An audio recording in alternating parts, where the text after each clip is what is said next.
ఆట కావాలా పాట కావాలా? ఫస్ట్ హాఫ్ లో మొత్తం పాటలు, సెకండ్ హాఫ్ మొత్తం ఆటలు. ఫస్ట్ హాఫ్ మొత్తం పాటలు, సెకండ్ హాఫ్ మొత్తం ఆటలు. ఎందుకు చెప్తున్నా అంటే ఆ చంద్రుల్లో ముక్క జారిందే దీనక్క, ఆడిందే వల్లంతా తై తక్క.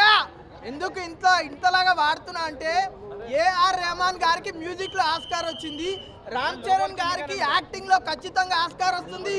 అరే భాస్కర్, రామ్ చరణ్ కి ఇవ్వాలి ఆస్కార్. నిజంగా చెప్తున్నా, రామ్ చరణ్ గారి 1 man పర్ఫార్మెన్స్,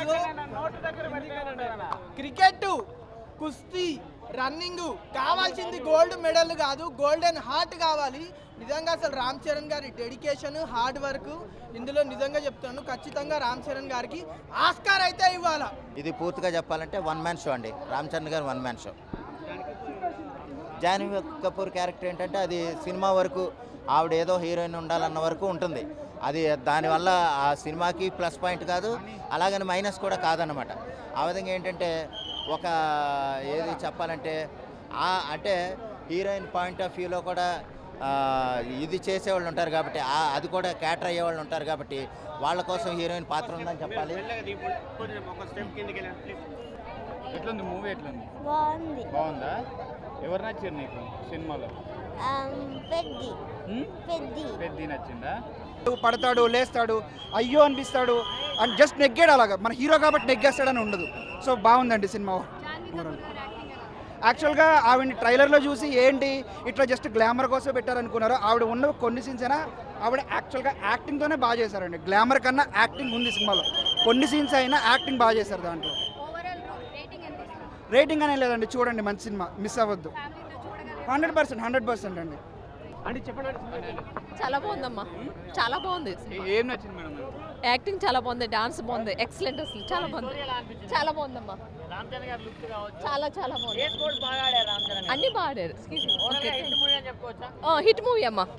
ఏ లేవు, డైలాగ్స్ ఇవన్నీ సూపర్ ఉన్నాయి, చాలా మంచి యాక్టింగ్ ఉన్నది, సాంగ్స్ బాగానే ఉన్నాయి. లాస్ట్ టైం జూనియర్ ఎన్టీఆర్ టైంలో జానీ కపూర్ ఎలా యాడ్ చేశారో సిమిలర్లా అలాగే ఉన్నది, బాగా చేశారు. మొత్తం బీజిఎం ఆ కాంబినేషన్ బాగుంది, చాలా బాగుంది. అమ్మో, ఆయన ఎమోషన్తో సినిమా ఎక్కడికో వెళ్ళిపోద్ది. ఆయన ఎమోషన్తోనే మొత్తం మూవీ అంతా చేంజ్ అయ్యే ఉంటుంది. లాస్ట్లో ఎమోషన్ కూడా చాలా బాగుంటుంది. ఆ స్పోర్ట్స్ యాక్టివిటీ పర్సన్స్ ఎవరైతే ఉన్నారో మొత్తం అంతా చూడొచ్చు. విలేజర్స్ ఇవన్నీ అసలు గుర్తింపు మామూలుగా ఉండదు. ఒక మోటివేషన్, ఒక ఇన్స్పిరేషన్ కింద ఉన్నది, ఎవరైనా చూసుకొని మంచిగా వెళ్ళొచ్చు. బ్యాక్గ్రౌండ్ స్కోర్ నెగిటివ్ ఎక్కడా లేదు. Not a flop, it's a hit movie. But స్థాయి నాకు తెలియదు. But otherwise Ram Charan performance, body makeover, అతని లుక్స్, అతని ఆఖరికి ఒక్కొక్క సీన్లో అతని కంటి నుంచి కన్నీటి బొట్లు కారే సీన్లు కూడా మీరు గుండె కదిలిపోతుంది.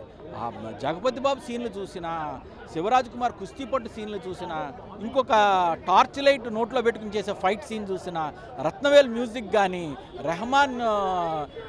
రత్నవేల్ ఫోటోగ్రఫీ కానీ, రెహమాన్ మ్యూజిక్ కానీ ఎక్స్ట్రాడినరీగా చేశారు, extraordinary. So it's big hit movie. But స్థాయి మనకు తెలియదు. I'm biggest fan of Ram Charan. ఇదే గేమ్ చేంజర్తో సినిమా ఎట్లా సూపర్ ఉంది. సినిమా అయితే సూపర్ ఉంది, ఫెంటాస్టిక్. అంటే గేమ్ చేంజర్తో అంతా అయిపోయింది, క్రేజ్ అయిపోయింది, రామ్ చరణ్ది ఏం లేదు అంటా ఉన్నారు. పెద్ద మూవీతో దాన్ని తిరగరాసి రికార్డులు బద్దలు కొట్టాడు. మరొకసారి రంగస్థలాన్ని మించిన మూవీ చేశాడని మేము గర్వంగా చెప్పుకోగలుగుతాం. రామ్ చరణ్ ఫ్యాన్స్ ఖచ్చితంగా చూడాల్సిన సినిమా, ప్రతి ఒక్కరు ఫ్యామిలీ ఎంటర్టైన్మెంట్ మూవీ. లాగ్ అని అంటున్నారా కానీ సినిమా స్టోరీ అర్థం అవడానికి కానీ లాగ్ అనే కానీ సినిమా మాత్రం వేరే లెవెల్ అర్థమవుతుంది. అర్థం అవ్వడానికే కొంచెం లేట్ అవుతుంది అంతే, పట్టడానికి మాత్రం. ట్రైలర్లో మీకు అలా చాలా తక్కువ అనిపించింది, కానీ మూవీ పరంగా చూస్తే మాత్రం మీకు అర్థమవుతుంది. ఏఆర్ రెహమాన్ మ్యూజిక్ కింద కొట్టాడు, అలా కొట్టాడు అని మీకు అర్థమవుతుంది. సూపర్ ఉంది. జాన్వీ కపూర్ ఇంకా ఫెంటాస్టిక్. కానీ ఎక్స్పోజింగ్ అని అంటున్నారు, ఎక్స్పోజింగ్ ఏం లేదు, బాగానే ఉంటుంది. మామూలు చూపించడానికి, నరేట్ చేయడానికి, ఫ్యామిలీతో ఫ్యామిలీ ఎంటర్టైన్మెంట్ మూవీ. స్టోరీ బాగుంటుంది, సూపర్ ఉంటుంది, ఫెంటాస్టిక్. 5/5 ఇస్తాను దీనికి, ఈ మూవీకి మాత్రం. Fantastic movie. స్టోరీ మాత్రం ఒక interesting story, motivational story, compulsory hit, super hit, block buster. Negative comments చేసే వాళ్ళకి ఎప్పుడో ఎవడో మూవీకి ప్రీ రిలీజ్ ఈవెంట్లో చెప్పాడు రామ్ చరణ్, అలాగే మేము కూడా అలాగే ఫాలో అవుతాం.